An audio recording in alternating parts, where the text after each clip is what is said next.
ओम नमो भगवते वासुदेवाय। बृहस्पतिवार का व्रत रखने से, व्रत कथा सुनने से स्त्री पुरुषों की सभी की मनोकामनाएं पूरी होती हैं। इस व्रत से धन संपत्ति की प्राप्ति होती है, निसंतानों को पुत्र प्राप्ति होती है, परिवार में सुख शांति बनी रहती है और सभी आनंद पूर्वक रहते हैं। तो प्रिय भक्तजनों, आइए रसपान करते हैं बृहस्पति देव की बड़ी ही सुंदर पवित्र कथा। आप इस कथा को अंत तक जरूर सुनिएगा। प्राचीन समय में आर्यव्रत में दिग्विजय नामक एक राजा था। राजा दिग्विजय अपनी प्रजा की सुख दुख का बहुत ध्यान रखता। राजा की महल से कोई निर्धन खाली हाथ नहीं जाता। वे प्रतिदिन भगवान बृहस्पति देव की पूजा करने के लिए मंदिर में जाया करता। हर बृहस्पतिवार को राजा भगवान बृहस्पति देव का व्रत रखता था। भगवान बृहस्पति देव की पूजा अर्चना के बाद व्रत की कथा सुनता और एक ही समय भोजन करता था। लेकिन उसकी रानी राजा की पूजा पाठ और व्रत को बिल्कुल भी पसंद ना करती। राजा ने उसे कई बार समझाया, लेकिन रानी के व्यवहार में कोई बदलाव नहीं आया। रानी कभी भी निर्धन को अन्न वस्त्र धन आदि दान नहीं देती। इतना ही नहीं, वे राजा को भी व्रत रखने, निर्धन को धन वस्त्र आदि दान देने के लिए मना करती। एक बार जंगल के कुछ हिंसक जानवरों ने राजा दिग्विजय के नगर में घुसकर लोगों को मारना शुरू कर दिया। प्रजा ने जब राजा दिग्विजय से जंगली जानवरों के उत्पात की बात कही तो वह स्वयं उनके शिकार के लिए गया। राजा दिग्विजय शिकार पर गया हुआ था। रानी महल में प्रसन्नता पूर्वक झूला झूल रही थी। उसी दिन भगवान बृहस्पति देव अपना रूप परिवर्तित करके निर्धन भिक्षुक के रूप में महल के द्वार पर पहुंचे। बृहस्पति देव ने रानी से भिक्षा मांगी तो रानी क्रोधित स्वर में बोली, हे भिक्षुक, सुबह से भिक्षा देते देते तो मैं परेशान हो गई हूँ। अभी मुझे महल के बहुत से काम करने हैं। महल के कामों से अवकाश मिले तो मैं तुम्हें कुछ भिक्षा दूं। भगवान बृहस्पति देव ने कहा, हे देवी, भिक्षा देने में भला कितना समय लगता है? तुम भिक्षा देकर भी महल के कामों को पूरा कर सकते हो। भिक्षुक के वचन सुनकर रानी ने क्रोधित होकर कहा, लोगों को दान देने के लिए तो मेरे पति ही बहुत हैं। वे हर समय भिक्षुकों को अन्न वस्त्र आदि दान देते रहते हैं। उनकी इस तरह दान देने से मैं बहुत तंग आ चुकी हूँ। इससे तो अच्छा हो हमारा सारा धन ही समाप्त हो जाए, ताकि प्रतिदिन दान देने के कष्ट से मुक्ति मिले। रानी की बात सुनकर भगवान बृहस्पति देव मन ही मन मुस्कुराते हुए बोले, हे रानी, भगवान तुम्हारी इच्छा अवश्य पूर्ण करेंगे। तुम इस समस्या से छुटकारा पाना चाहती हो तो बृहस्पतिवार को सुबह सूर्य उदय से पहले मत उठना। जब सूर्य की तेज धूप निकल आए तभी उठना। फिर पूरे महल को गोबर से लेपकर सिर से पांव तक स्नान करना। अपने लंबे बालों को अवश्य धोना। राजा से कहना वह बृहस्पतिवार को हजामत बनाए। राजा को भोजन में मांस मदिरा अवश्य देना। निरंतर 7 बृहस्पतिवार तक ऐसा करने से तुम्हें धन की मुसीबत से अवश्य मुक्ति मिल जाएगी।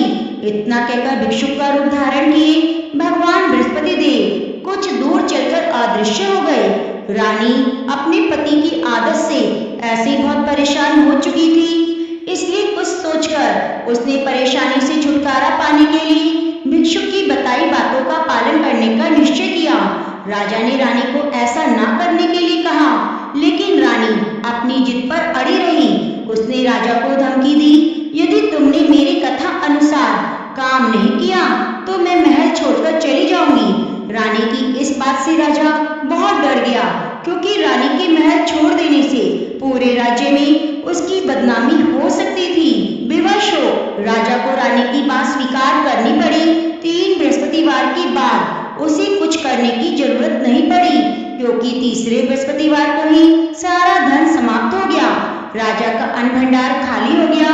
दूसरों को अन्न वस्त्र दान देने वाला राजा खुद अन्न के अभाव में भूखा मरने लगा। उस समय राजा ने अपनी रानी से कहा, रानी, अब मैं इस नगर में नहीं रह सकता। यहाँ तो हम किसी से भिक्षा भी नहीं मांग सकते, इससे हम अपमानित होंगे। मैं अब प्रदेश जा रहा हूँ, वहाँ कोई काम धंधा करूंगा, शायद हमारे भाग्य बदल जाए। यह कहकर रानी को महल में छोड़कर राजा धन कमाने के लिए प्रदेश चला गया। प्रदेश में उसने जंगल से लकड़ी काटकर लाने और नगर में बेचने का काम शुरू कर दिया। इधर रानी को कई कई दिन तक खाने को कुछ नहीं मिलता, अतः रानी अपने अच्छे दिनों की याद करके आंसू बहाती रहती।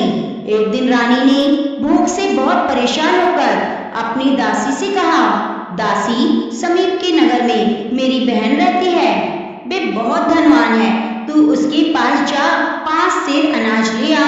उस अनाज से कुछ दिन तो पेट भरेगा, उसके बाद कई मेहनत मजदूरी करके काम चलाएंगे। रानी की बात सुनकर दासी चल पड़ी। जब दासी रानी की बहन के पास पहुंची तो वे भगवान बृहस्पति देव की पूजा अर्चना कर रही थी। दासी ने 5 सेर अनाज मांगा, लेकिन पूजा में व्यस्त बहन ने उसकी बात पर कोई ध्यान नहीं दिया। दासी कुछ देर बैठकर खाली हाथ महल में लौट आई। उसने रानी से आकर कहा, हे रानी, तुम्हारी बहन तो बहुत अभिमानी है, अधिक धन होने के कारण मैं किसी की बात सुनती भी नहीं। मेरी बात का भी उसने कोई उत्तर नहीं दिया, बस पूजा पाठ करती रही। आखिर मुझे खाली हाथ ही लौटना पड़ा।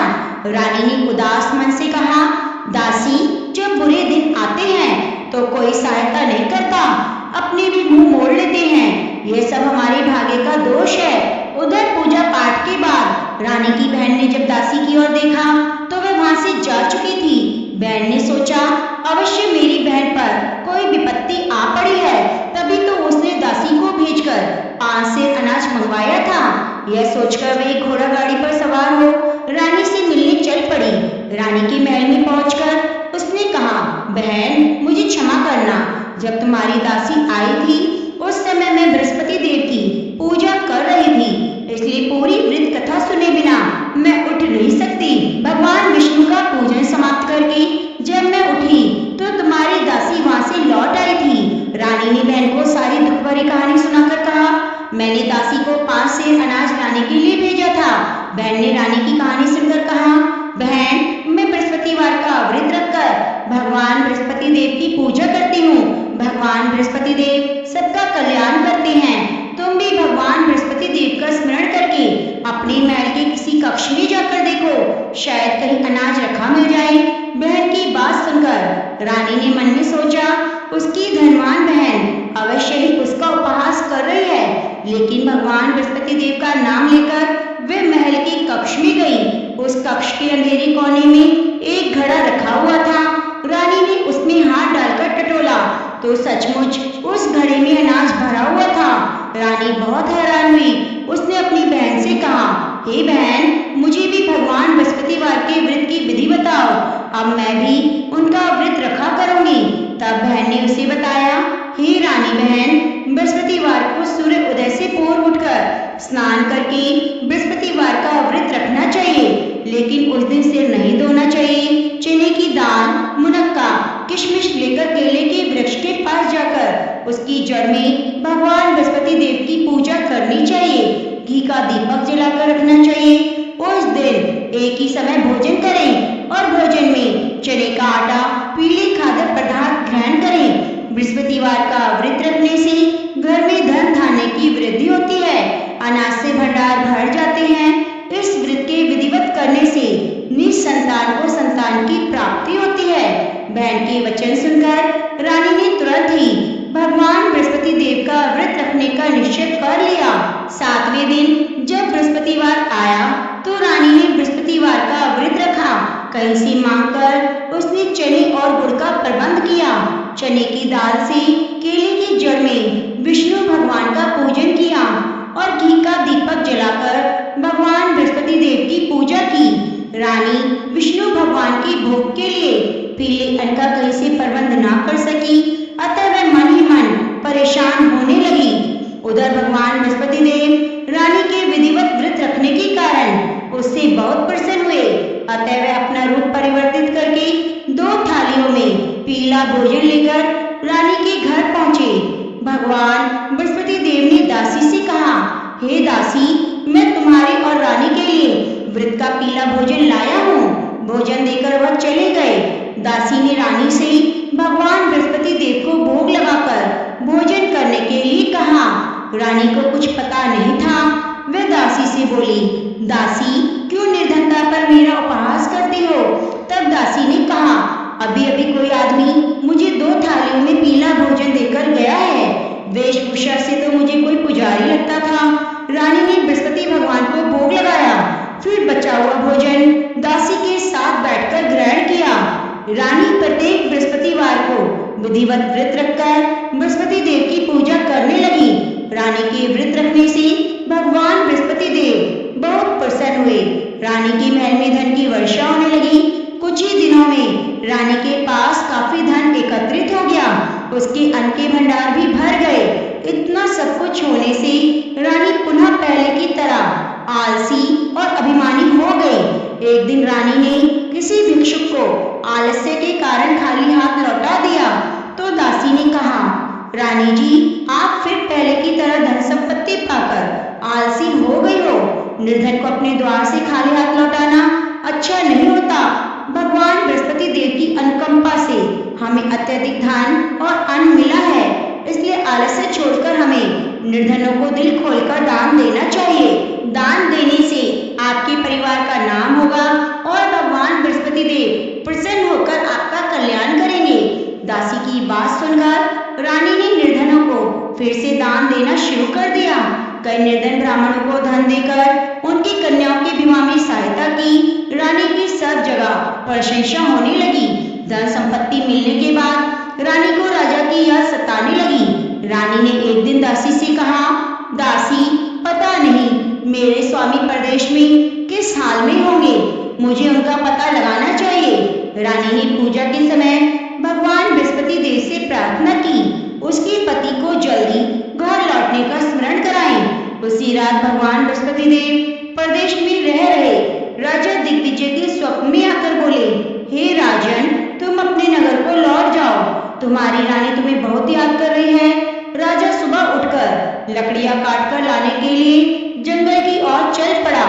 जंगल से गुजरते हुए मैं सोचने लगा कि रानी की गलती से उसे कितने दुख भोगने पड़े हैं।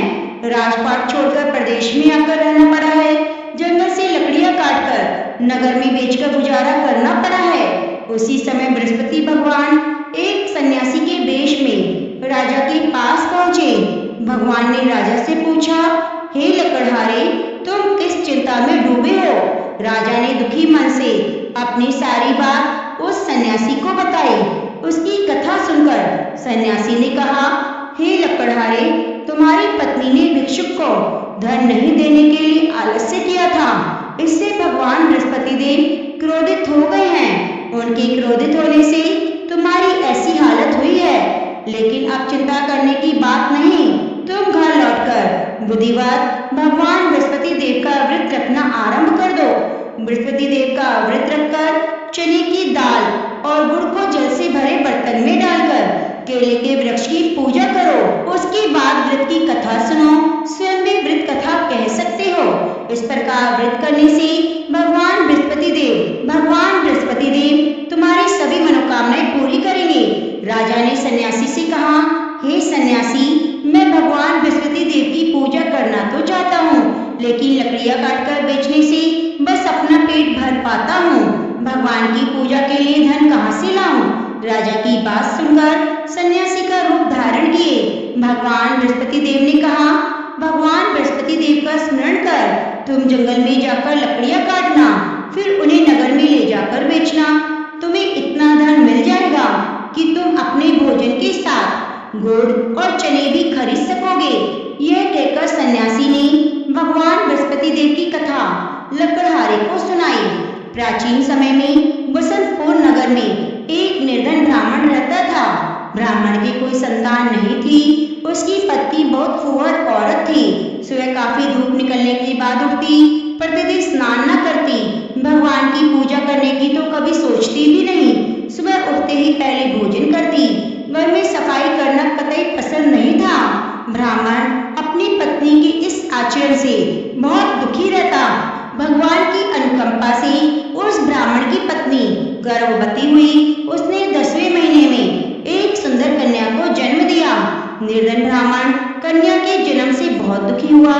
धीरे धीरे ब्राह्मण की कन्या बड़ी होने लगी। बचपन से उस कन्या की रुचि भगवान विष्णु की पूजा में थी। वे प्रातः उठते ही स्नान आदि करके भगवान विष्णु की पूजा करने मंदिर में जाती।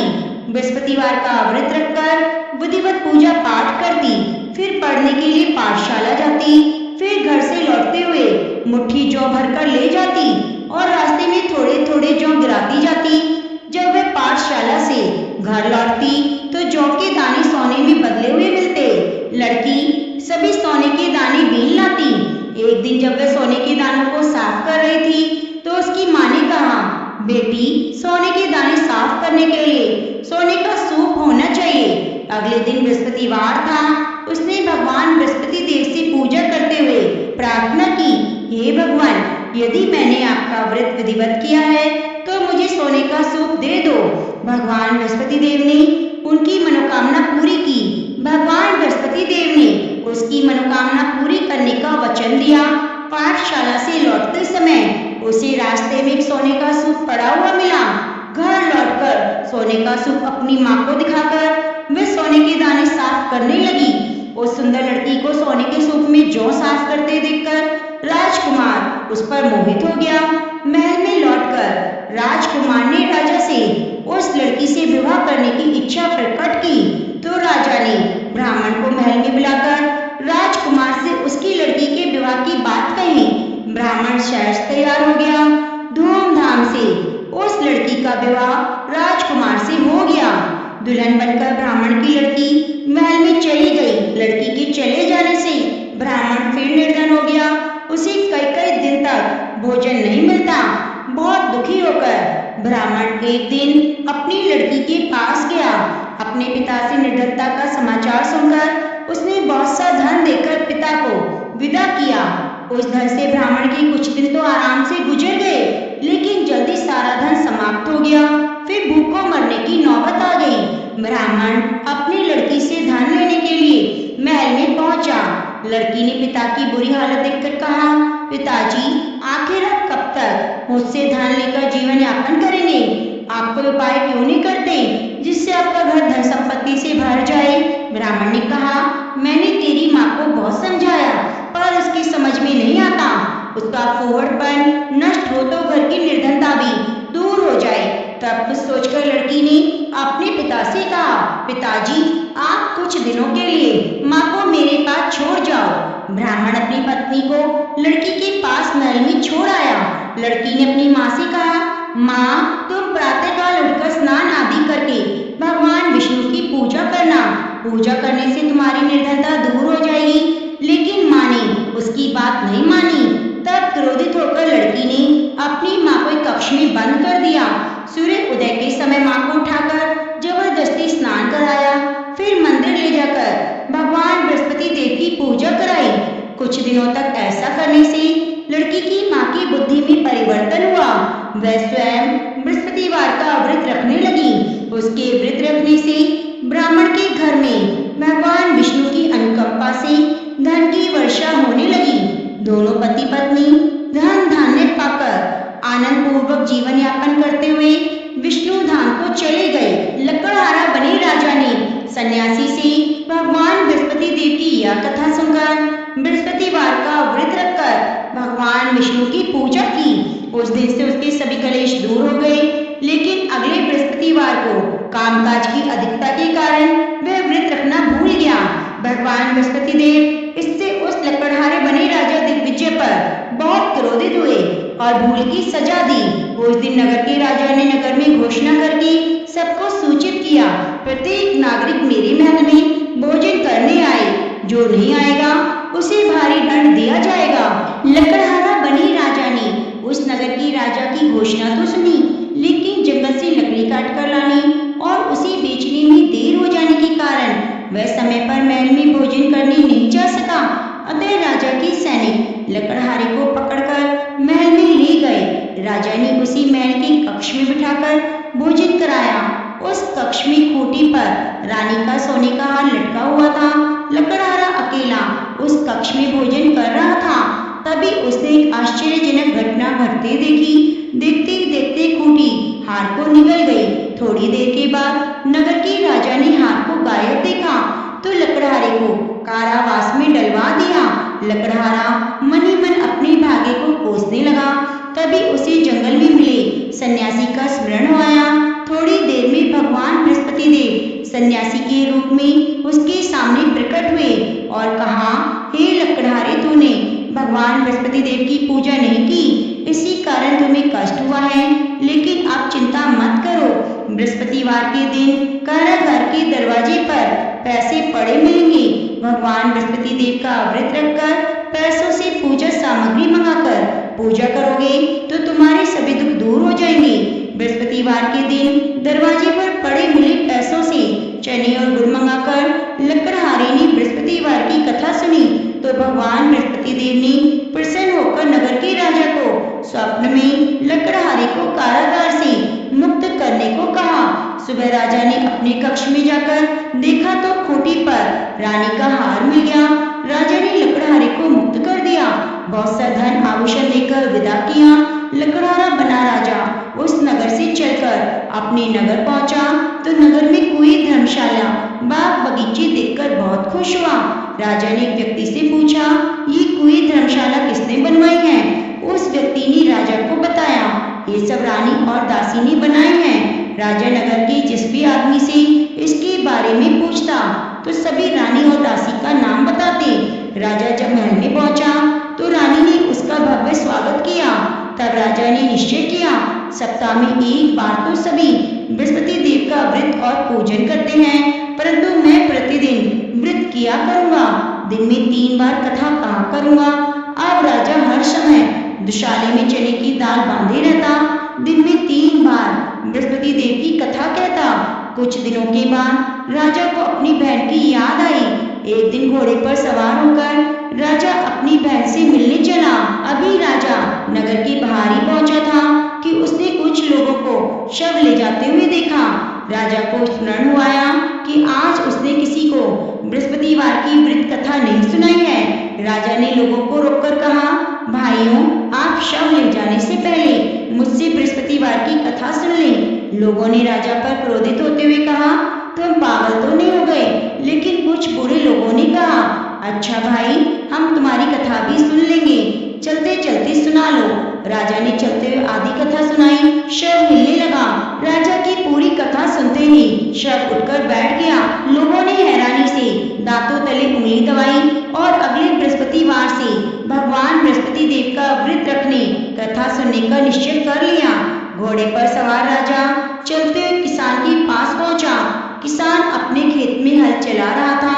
उसे देखकर राजा ने कहा, अरे भाई, मुझसे मेरी बृहस्पतिवार की कथा सुन लो। किसान झुंझलाकर बोला, हे भाई, तुम देखते नहीं, जितनी देर में तुम्हारी कथा सुनूंगा उतनी देर में तो पूरे खेत में हल चला लूंगा। राजा निराश होकर चलने लगा। तभी किसान के बैल लड़खड़ाकर जमीन पर जा गिरे। किसान के पेट में जोरों का दर्द होने लगा। किसान की पत्नी जब खाना लेकर आई तो किसान से इस बारे में पूछा। किसान ने घुड़सवार की पूरी कहानी सुनाई। किसान की पत्नी दौड़ती हुई राजा के पास पहुंचकर हाथ जोड़कर बोली, भैया, मैं तुम्हारी कथा सुनने को तैयार हूँ। राजा ने उसके खेत पर पहुंचकर बृहस्पतिवार की कथा सुनाई। कथा समाप्त होते ही बैल उठकर खड़े हो गए। किसान के पेट का दर्द भी ठीक हो गया। राजा बहन के घर पहुंचा तो उसकी बहुत आवाभगत हुई। अगले दिन सुबह उठकर राजा ने देखा घर के सभी लोग भोजन कर रहे हैं। किसी भूखे को बृहस्पतिवार की कथा सुनाए बिना राजा भोजन नहीं करता था। उसने बहन से कहा, बहन, क्या घर में कोई ऐसा व्यक्ति है जिसने अभी तक भोजन ना किया हो? उसकी बहन बोली, भैया, हमारे घर में तो क्या, आपको पूरे नगर में कोई व्यक्ति नहीं मिलेगा जिसने सुबह सुबह भोजन ना किया हो। तब राजा बहन के घर से निकलकर बिना भोजन के व्यक्ति की तलाश के लिए नगर में घूमने लगा। एक गडरिये के घर में उसका बेटा बीमार होने के कारण भूखा रह गया था। राजा ने उस बेटे को जाकर बृहस्पतिवार की कथा सुनाई। कथा सुनते सुनते ही गडरिये का बीमार बेटा ठीक हो गया। सबने राजा की बहुत प्रशंसा की। एक दिन राजा ने अपनी बहन से कहा, बहन, हम अपने घर को जाना चाहते हैं, तुम भी मेरे साथ चलो, कुछ दिन वहां रहकर लौट आना। राजा की बहन ने अपनी सास से पूछा तो सास ने ताना देते हुए कहा, बहू, मायके जाना, अकेली जाना, मेरे पोतों को मत लेकर जाना, तुम्हारे भाई की कोई संतान नहीं, कहीं तुम्हारी भाभी मेरे पोतों पर जादू टोना ना कर दे। दूसरे कक्ष में बहन की सास की बात सुनकर राजा बहुत दुखी हुआ, अकेला ही अपने नगर को लौट पड़ा। जब वह नगर पहुंचा तो रानी ने राजा से कहा, आप तो अपनी बहन को लाने गए थे, फिर बहन को क्यों नहीं लाए? राजा ने दुखी होते हुए कहा, रानी हम निसंतान हैं, हमारे घर कोई आना पसंद नहीं करता। रानी ने राजा को समझाया, हे प्राणनाथ, हमें बृहस्पति देव ने सब कुछ दिया है, आप भगवान बृहस्पति देव हमें संतान भी अवश्य देंगे। बृहस्पतिवार को विधिवत व्रत रखते हुए राजा रानी ने भगवान बृहस्पति देव से संतान के लिए प्रार्थना की। कुछ दिनों के बाद उन्होंने स्वप्न में दर्शन देते हुए कहा, हे राजा, तेरी मनोकामना पूरी होगी। एक सप्ताह बाद रानी गर्भवती हुई। 10वें महीने के आरंभ में रानी ने सुंदर पुत्र को जन्म दिया। राजा रानी जीवन पर्यंत बृहस्पतिवार का व्रत रखते रहे। उनके घर में धन की वर्षा होती रही। आनंद पूर्वक जीवन यापन करते हुए राजा रानी भगवान बृहस्पति देव की अनुकंपा से मोक्ष को प्राप्त कर सीधे बैकुंठ धाम पहुंच गए। बृहस्पतिवार को विधिवत व्रत रखकर जो स्त्री पुरुष भगवान विष्णु की पूजा करते हैं, भगवान बृहस्पति देव उनकी मनोकामना को पूरी करते हैं। तो प्रेम से बोलो, भगवान विष्णु की जय। प्रिय भक्तजनों, अब आइए श्रवण करते हैं बृहस्पति देव की आरती। जय बृहस्पति देवा स्वामी, जय बृहस्पति देवा, क्षणे क्षणे भोग लगाऊं कदली फल मेवा। ओम जय बृहस्पति देवा, तुम पूर्ण परमात्मा, तुम्ही अंतर्यामी, स्वामी तुम्ही अंतर्यामी। जगत पिता जगदीश्वर, तुम सबके स्वामी। जगत पिता जगदीश्वर, तुम सबके स्वामी। ओम जय बृहस्पति देवा, शरणामति निज निर्मल, सभी पाता की हरिता, स्वामी सभी पाता की हरिता। सकल मनोरथ दायक, कृपा करो बरता। ओम जय बृहस्पति देवा, तन मन धन अर्पण कर, जो जन शरण पड़े, स्वामी जो जन शरण पड़े, प्रभु प्रकटित भी हो करी करे द्वार खड़े। ओम जय बृहस्पति देवा, दीन दयाल दयानिधि, भक्त नित्यकारी, स्वामी भक्त नित्यकारी। पापी दोषी सभी हरिता, भवबंधन हारि। ओम जय बृहस्पति देवा, सकल मनोरथ दायक, सभी संशय हारि, स्वामी सभी संशय हारि। विषय विकार मिटाओ, संतन सुखकारी। ओम जय बृहस्पति देवा, जो कोई आरती तेरी प्रेम सहित गावे, जेठानंद आनंद कर, सो निश्चय फल पावे। ओम जय बृहस्पति देवा। प्रेम से बोलिए विष्णु भगवान की जय। प्रिय भक्तजनों, आप भगवान विष्णु की अनुकंपा को प्राप्त करने के लिए वीडियो को लाइक करके कमेंट बॉक्स में भगवान विष्णु की जय जरूर लिखिए और चैनल को सब्सक्राइब करके बगल में बनी घंटी को दबा लीजिए, जिससे आगे आने वाली कथा की नोटिफिकेशन आपको सबसे पहले मिले और आप कथा को नित्य प्रति जरूर जरूर सुनिएगा। प्रेम से बोलिए विष्णु भगवान की जय।